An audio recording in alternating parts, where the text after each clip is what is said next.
Welcome back, guys. Today's video is going to be a little bit different. There's no cooking portion like our last videos have been, but hopefully this helps you guys if you wanted to learn how to more properly work the drop shot, because our last video it got a lot of questions about how to use the drop shot. If you missed the last video, definitely check it out.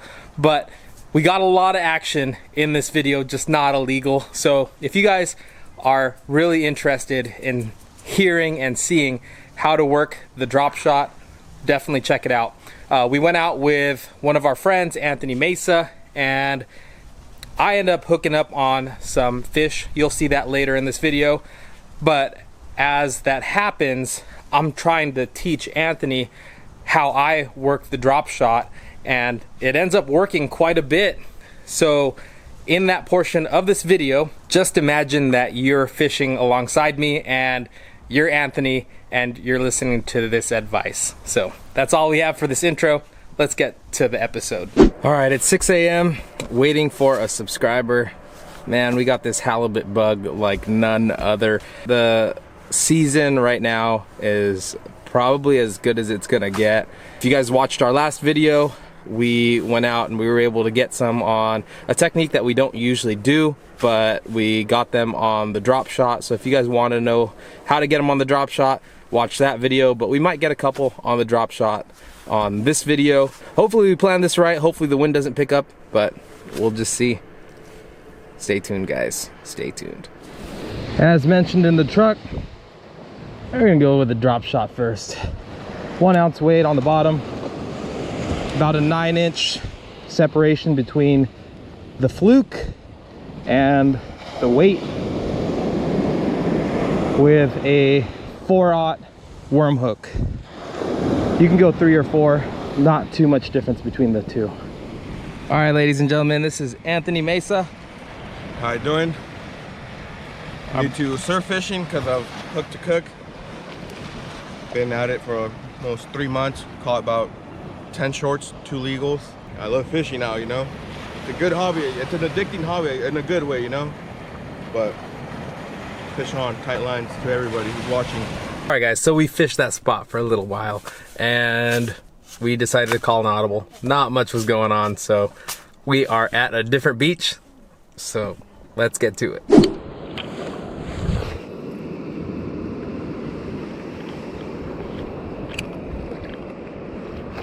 Notice the pauses and jerks during the pause.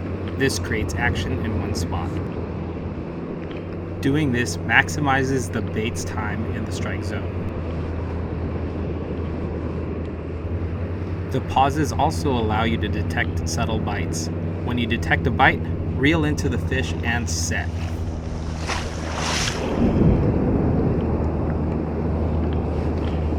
Oh, there you go. Got one. Oh yeah. Got one.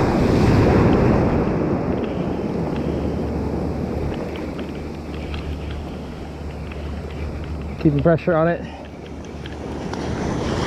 Could be illegal. Could be illegal.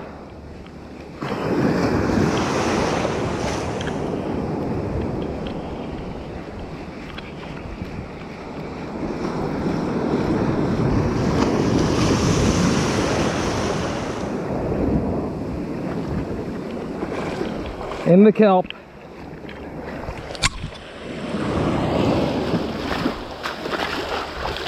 Might be. All right. Perfect hook set. Perfect hook set. It's awesome. Nah. Oh, so close. So close. So freaking close. Fatty. Fatty though, yeah. 1 inch away. 1 inch away. On the drop shot. Man, guys, that was awesome. Really, like only 5-10 minutes. Yeah, that was a good call. Fourth cast. Yeah, it was about the 4th cast. Awesome, guys, awesome. And bonus, I can reuse this drop shot. Didn't ruin it.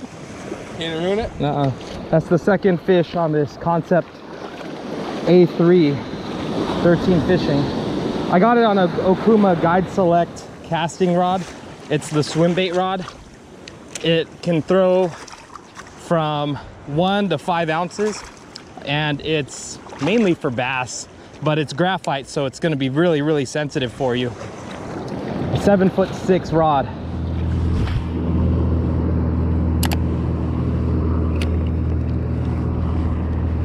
Be sure to feel for your sinker making contact with the bottom before you start working the bait.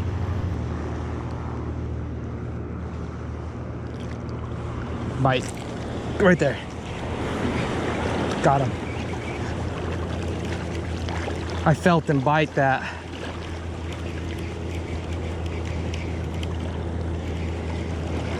Oh no, come on. Please stay on. Stay on. Stay on. Stay on. Second fish in 20 minutes.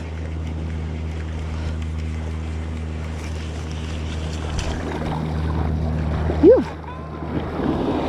Another little shorty. I felt him inhale it, dude. This is a quick return. All right, buddy. Go back. Slower. Work it slower. Yeah, wiggle, wiggle, wiggle. Pause. Drag it. Use your rod tip to drag it. See, I'm just like leave it in one spot and just jig, jig, jig. Reel a little bit. Jig, jig, jig. And then give it a little, if you give it a little slack line, they can really swallow it. Slack line. Yeah, like give it a little bit, but just enough so you could feel it, feel them grab it. That one I actually set the hook on. It was freaking awesome.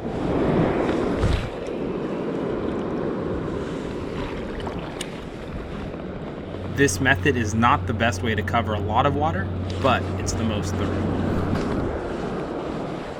And rigging it weedless, you can throw it in very weedy conditions where the Kalisa won't work. That's a fish right there. You're gonna get one, dude. There you go. Work that area. See, work that area slow. Perfect.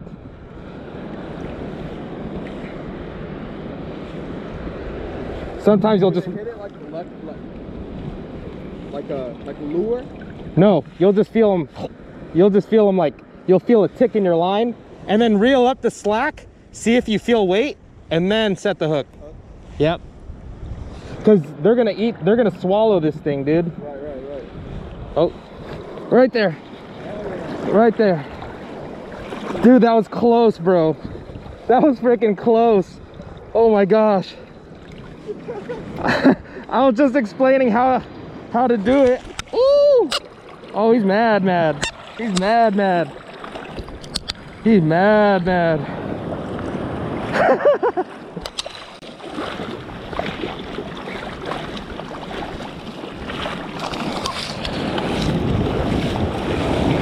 Dang, man. That's 2 on this one fluke. Oh man, but I need a legal. That was funny. I was just telling Anthony what to feel for, and this guy freaking chomped out of nowhere. It's a beautiful fish. Yeah, when there's this much seaweed in the water, no way you're gonna get a Kalisa out there. No way. Like if you slow it down enough, you'll feel them bite.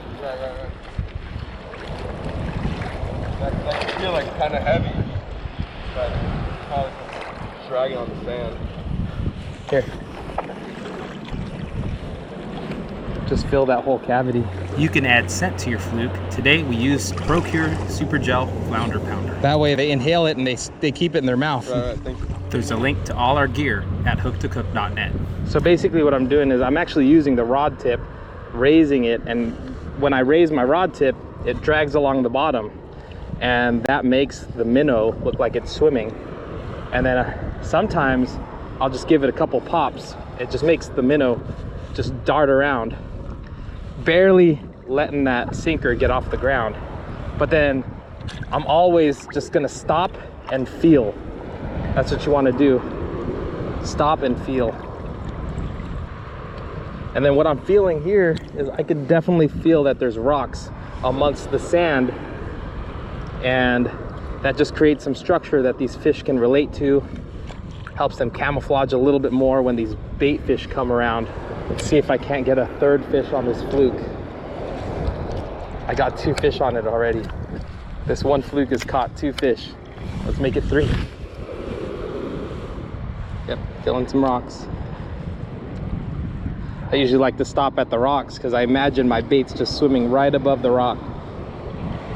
And these fish are looking up constantly, so they might be really right up on the rocks or right next to the rocks on a sand patch.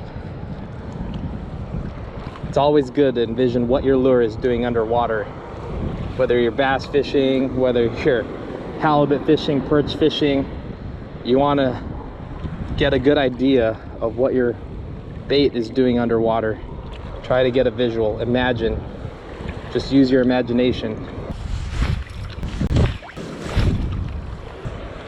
Yeah, something that people do a lot that they don't really know that could be improved upon would definitely be the retrieve. It's so tempting just to retrieve this really fast, but the reason this bait is so effective is you can work one little area very, very thoroughly just by letting the sinker sit on the bottom and jigging it a couple times. You can really take your time with this and get that bait right in that fish's face. And oftentimes, if the fish isn't even hungry, it'll still try to strike it. So always err on the slower side. Woo!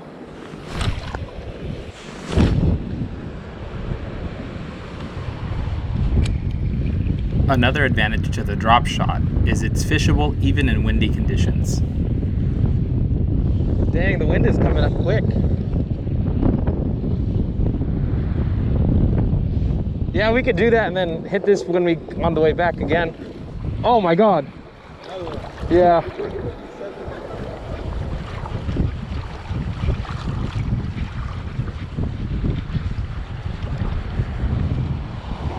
Wow, that's so funny. We were just talking about trying a different spot here, but then I get another bite. That was sick. Come on, be illegal, that'd be great. It's fighting pretty good. Ah. Oh, it might be. It might be. Ah, no, it's small. Nah, he's smaller. All right, guys, halibut number 4. I mean, look at how that hook is in his mouth. Like, this thing, these trocar hooks are no joke. But be advised, you definitely need a rod that can set that hook through, because halibut have pretty strong jaws. And these hooks are pretty thick gauge. I mean, look at that. 19 and a half. We'll see you in 3 more inches. Beautiful.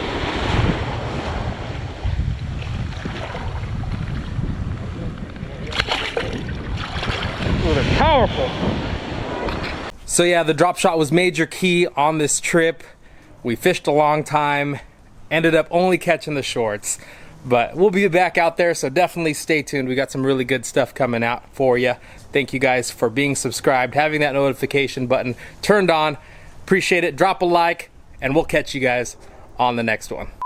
What's nice about this rig too is if you feel like there's a bunch of seaweed on it, you just pop it and it comes off. I always just imagine that the fish is looking at it right now. So what do I want the bait to do? Do I want it to jiggle? Do I want it to flee? Big one? Oh, that is a nice one. Nice. On the jerk bait. What is that? Is that a nuclear pink? Bro. On the nuclear pink. Nice fish, bro. All right, that's 5. 5? What, 2 hours? Nice flatty.